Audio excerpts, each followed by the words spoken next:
এই জানিস, কালকে না আমি একটা স্বপ্ন দেখেছি। কি দেখি বল না। বল বল। দেখলাম আমরা এক গভীর জঙ্গলে বেড়াতে গেছি। তারপর বেড়াতে বেড়াতে দেখি টেপি একটা গর্তে পড়ে গেল, আমি একটা গর্তে পড়ে গেলাম। টেপি যে গর্তে পড়ে গেছিল না, সেই গর্তে গু ছিল। আর আমি যে গর্তে পড়েছিলাম সে গর্তে ছিল মধু। তারপর কি হলো? তারপর আর কি, তারপর আমার ঘুম ভেঙে গেল। ও, তোর ঘুম ভেঙে গেল? তারপর এগুলো তো আমি দেখেছি। বলিস কি? কি দেখলি তারপর? তারপর দেখলাম আমার গায়ে গু লেগে আছে আর তোর গায়ে মধু লেগে আছে, কিন্তু ওই অবস্থায় তো বাড়ি যাওয়া যায় না। তাই আমি তোর গাছ এটা পরিষ্কার করে দিলাম আর তুই আমার গাছ এটা পরিষ্কার করে দিলি। আচ্ছা ঠিক আছে ঠিক আছে, থাম থাম, সারাচ্ছে কিন্তু সারাচ্ছে। আজকে কিন্তু আমার শরীরটা ভালো নেই, তোরা কিন্তু আমাকে বেশি রাগাবে না। না না স্যার, আজকে আপনাকে বেশি রাগাবো না। আজকে আমরা সব পড়া করে এসেছি। বেশ বেশ, দেখি তোরা কি পড়া করেছিস।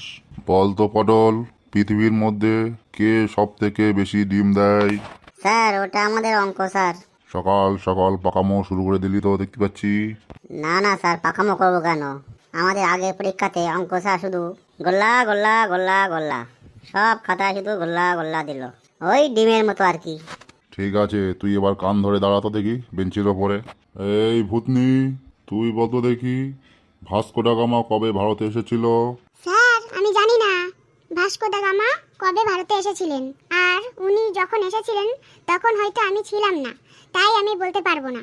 ওরে এরা কারা? আমি কাদের পড়াতে এসেছি? স্যার আমি কি বসবো? আমার পা ব্যথা করছে। একদম না, চুপচাপ দাঁড়িয়ে থাক। এই টেপি, তুই বলতো দেখি ভাস্কো ডা গামা কবে ভারতে এসেছিল? স্যার আমি তো মিথ্যা কথা কখনো বলি না। 20 দিন ধরে আমি মামার বাড়ি বেড়াতে গিয়েছিলাম, তাই আমি বলতে পারবো না। বাহ বাহ, খুব ভালো খুব ভালো। স্যার আমি এবার বসি। তাহলে এবার আমি প্রশ্ন করব, যদি সঠিক উত্তর দিতে পারিস তাহলে বসতে পারবি। হ্যাঁ হ্যাঁ ঠিক আছে, করুন করুন।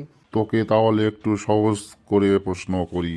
বল তো দেখি, 1 কেজি আমের দাম 50 টাকা হইলে 500 গ্রাম আমের দাম কত?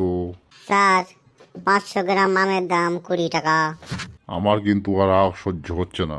আচ্ছা ঠিক আছে, কি করে হলো আমাকে একটু বুঝিয়ে বলতো দেখি। ও আমি দামাদামি করে 50 টাকার মাল 40 টাকায় করে নেবো। কি সাংঘাতিক ছেলে রে বাবা তুই। আচ্ছা ঠিক আছে, তোরা বস দেখি। আজকে আমার শরীরটা ভালো লাগছে না তো, আমি চলে যাই। বন্ধুরা তাহলে আজকে এ পর্যন্তই থাক, আর কি হবে। আবার কালকে দেখা হবে তোমাদের সাথে। ভিডিওটি তোমাদের কেমন লাগলো তা আমাদের অবশ্যই কমেন্ট করে জানাবে। আর পরবর্তী ভিডিও পেতে গেলে আমাদের চ্যানেলটিকে সাবস্ক্রাইব করে রেখো।